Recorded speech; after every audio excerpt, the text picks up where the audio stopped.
परम प्रेममय श्री श्री ठाकुरेर श्रीचरणे आमार भक्तिपूर्ण प्रणाम जानाई। श्री श्री बड़मा, श्री श्री बड़दा, श्री श्री आचार्यदेवेर श्रीचरणे आमार भक्तिपूर्ण प्रणाम जानाई। ठाकुर परिवारेर प्रति प्रत्येकेर चरणे आमार भक्तिपूर्ण प्रणाम जानाई। आजके आमी आलोचना करब प्रमीला मा बोले एकजन मायेर जीवनेर सत्य घटना, जा प्रथमे शुनले हयतो आपनारा विश्वासई करबेन ना, भाबबेन एटा ठीक नय, किन्तु एटा सत्य घटना। केनना सेई प्रमीला मा बर्तमान आचार्यदेवेर काछे एकदिन बसे आछेन। आचार्यदेव सेई माटिके बोललेन, आपनि केमन आछेन? दिये तार सांसारिक कुशलादि नेওয়ার परे तिनि बोलेछिलेन, दीक्षा नेওয়ার पर श्री श्री ठाकुरके निजेर जीवने किभाबे उपलब्धि करलेन, तार दयाय जीवन चलार पथ कतटा सुगम हलो, এই কথাগুলো আপনি লিখে রাখবেন। সেই মা সেই কথাগুলো লিখেছিলেন। আরও আশ্চর্যের বিষয়, তিনি তো সবার মনের কথা বুঝতে পারেন, আর ওই মারও ইচ্ছা ছিল অনেক দিন ধরে যে তিনি, সবাই তো লেখে, আমাকে যদি কোনো দিন বলতেন তাহলে আমি লিখতাম। তিনি লিখেছিলেন, তাই ঘটনাগুলো অত্যন্ত সত্য কথা। তো সেই মায়ের জীবনের ঘটনা আমি বলছি। সাংসারিক জীবনে তার অনেক উত্থান পতন, কাজের মাঝে তার মন উতলা হতো। কোনো আদর্শ দিব্য মহামানবকে গুরুরূপে বরণ করে মন প্রাণ সব কিছু সমর্পণ করতে চাইতেন, এবং বারবার সৎ দীক্ষা নেওয়ার কথাও তার মনে জাগত। তার স্বামীকে দীক্ষা নেওয়ার কথা বললে তিনি বললেন, আমিও প্রকৃত সদ্গুরুর অপেক্ষায় আছি। তখন তিনি দিশেহারা হয়ে তারা দুজনেই সে আকাশের ভগবানের কাছে প্রার্থনা করতেন, তুমি পথ দেখাও, বারবার প্রার্থনা করতেন।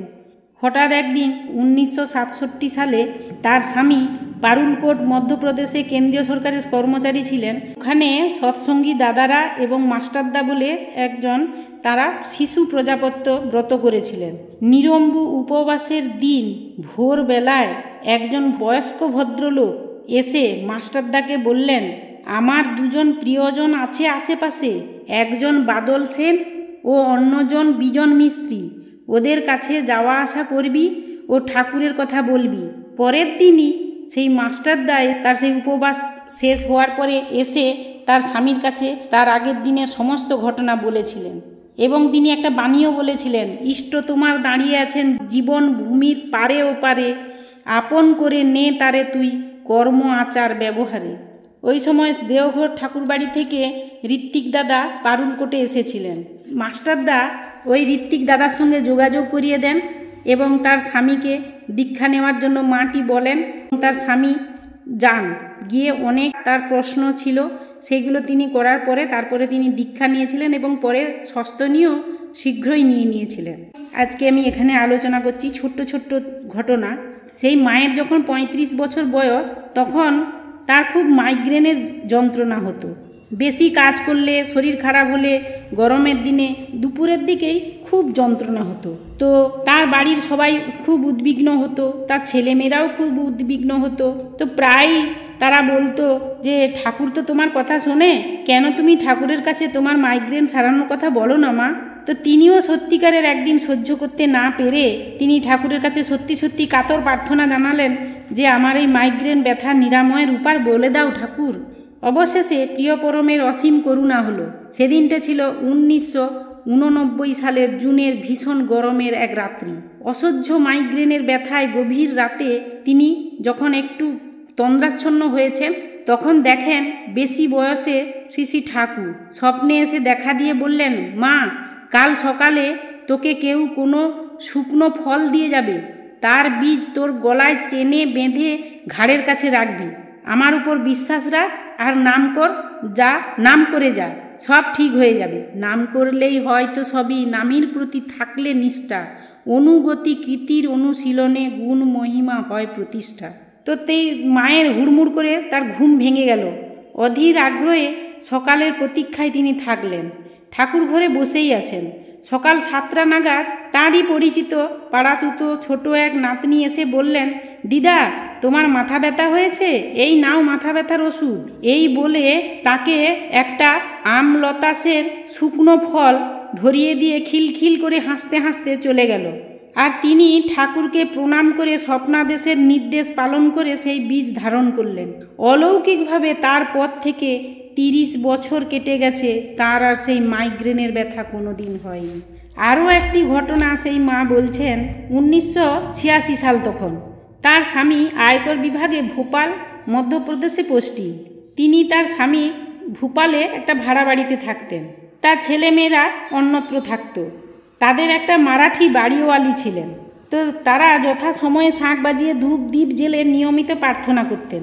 একদিন সন্ধ্যায় প্রার্থনা দেরি হলো, কেননা সেই বাড়িওয়ালি দিদির সাথে তিনি দরজার সামনে দাঁড়িয়ে গল্প করছিলেন। গল্প করতে করতে খেয়ালই করেননি কখন প্রার্থনার টাইম পেরিয়ে গেছে। হঠাৎ ঘরের ভিতর থেকে শঙ্খ বেজে উঠল। তিনিও বাড়িওয়ালি দিদি হতভম্ব হয়ে ঘরে ঢুকে দেখলেন ঠাকুর ঘরে ধূপ দুনা জ্বলছে। সেই বাড়িওয়ালি অবাঙালি হয়েও তিনি সেদিনকে বিমূঢ় এবং বিহ্বল হয়ে গিয়েছিলেন। এই অবিশ্বাস্য ঘটনা এই প্রমীলা মাও নিজেও বিহ্বল হয়ে পড়েছিলেন। এও কি সম্ভব? তিনি তখন সঙ্গে সঙ্গে ঠাকুরের চরণে কান্নায় ভেঙে পড়লেন এবং বললেন, হে দয়াল ঠাকুর, তোমার যখন এত দয়া, তুমি আমাকে দেখা না দিয়েই চলে গেলে।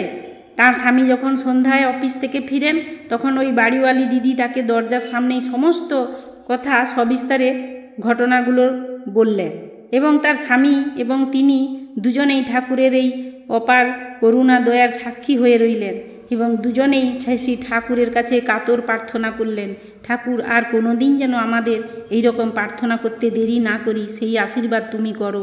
সেই থেকে তারা কোনো দিন আর প্রার্থনার সময় দেরি করতেন না, যথা টাইমে প্রার্থনা করতেন। এটাও শ্রী শ্রী দাদা একবার বলেছিলেন যে যথা টাইমে যারা শ্রী শ্রী ঠাকুরের প্রার্থনা করে, নিত্য ইষ্টভীতি করে, যজন যাজন করে, অর্থাৎ নাম ধ্যান করে, সদাচার পালন করে চলে, তাদের জীবনে যত দুঃখ আসুক সব ঠাকুর দূর করে দেন। এটা একদম সেদিনকে সত্যই প্রমাণ হয়েছিল। এবং ওই মায়ের জীবনে আরেকটি ঘটনা তিনি বলছেন, তিনি এবং তার স্বামী শিশু প্রজাপত্য ব্রত করছিলেন। নিরম্বু উপবাসের দিন তার প্রচণ্ড পেট ব্যথা হয়েছিল। তার স্বামী বললেন, ওষুধটা খেয়ে নাও, পেট ব্যথা কমে যাবে। একটা ওষুধ দিয়েছিলেন। তিনি ভাবলেন ওষুধ খেলে হয়তো পেট ব্যথা সেরে যাবে, কিন্তু আমার উপবাস ভঙ্গ হয়ে যাবে। তাই তিনি ওষুধ খেলেন না। বললেন, মরতে হয় মরব, কিন্তু ওষুধ খাবো না। চোখ বন্ধ করে তিনি গভীরভাবে নাম করলেন।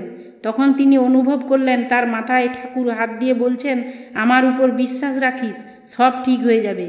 আর সত্যিকে সত্যি মুহূর্তের মধ্যে তার পেটের ব্যথা ভালোও হয়ে গিয়েছিল এবং তার এই বিশ্বাস সেদিন জিতেছিল।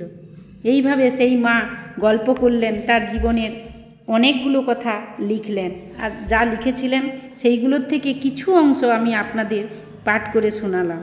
শ্রী শ্রী দাদা বলছেন, দেখো, ঠাকুরকে যারা ধরে রাখে ঠাকুর তাকে সবই দেন। যারা ঠাকুরকে নিজ স্বার্থ পূরণের জন্য ধরে, ঠাকুর তাদের থেকে বহু দূরে থাকেন। তাই তার কাছে শুধু তাকেই চাইতে হয়। তাই ইষ্ট কার্যে সব সময় লেগে থাকতে হয়। শ্রী শ্রী ঠাকুরের যে নিয়মগুলো আছে সেইগুলো পালন করে চলতে হয়। পূজ্যপাদ দাদা একবার বলেছিলেন, লেগে থাকতে হয়। যে যত লেগে থাকে সে তত সিদ্ধি লাভ করে। ঠাকুর বলেছেন, দ্বন্দ্ব বাধা বিঘ্ন দলি দক্ষ কুশল তড়িৎ রাগে গুরুর আদেশ পালন যেথায় সেথাই তো সিদ্ধি জাগে। সিদ্ধি লাভ করার এই পথ, সব বাধাকে বাধ্য করে আগাও, ভয় পেও না। ঠাকুর যদি হৃদয়ে থাকেন ভয় পাওয়ার কি আছে? তাই ভয় না পেয়ে আমাদের সব সময় ঠাকুরের ছোট্ট ছোট্ট জিনিসগুলো যদি আমরা নিষ্ঠা সহকারে পালন করে চলি, তাহলে আমাদের প্রত্যেকের জীবনে আমরা যা চাই, আমরা সবাই আনন্দে থাকতে চাই, আমরা চাই সুখ শান্তি তৃপ্তি, এবং সেগুলো সব কিছু হতে পারে যদি আমরা ঠাকুরকে তেমনভাবে ধরে চলি যা সব সময় বর্তমান আচার্যদেব আমাদের বলে চলেছেন। সব সময় যাজন করতে, ঠাকুরকে মাথায় নিয়ে চলতে, ঠাকুরকে চাইতে, আর কিছু নয়। পৃথিবীতে সত্যি চাওয়ার আর কিছুই নেই আমাদের। যদি ঠাকুর থাকেন তাহলে আমার সব আছে, আমার কাছে যদি ঠাকুর না থাকেন তাহলে আমি কিচ্ছু নেই। আমার যত যাই থাক, যত বড় লোক হই না কেন, যত অর্থ বিষয় সম্পত্তি যাই থাক, ঠাকুর থাকলে সবই আছে, তা না হলে কিছুই থাকে না। কেননা ওগুলো সবই অনিত্য, শুধুমাত্র ঠাকুরই নিত্য, ঠাকুরই সব। তাই ঠাকুরকে ধরে চলা আমাদের একান্তই প্রয়োজন। তাই ইষ্টকেন্দ্রিকতা এবং প্রাত্যহিক জীবনে যজন যাজন ইষ্টভীতি পরিপালনে জীবনের ভিত্তিকে সুদৃঢ় করে তোলে চাই ইষ্টিচলন। জয়গুরু। সবাই ভালো থাকবেন। সবাইকে আমার জয়গুরু জানিয়ে এখানেই শেষ করছি।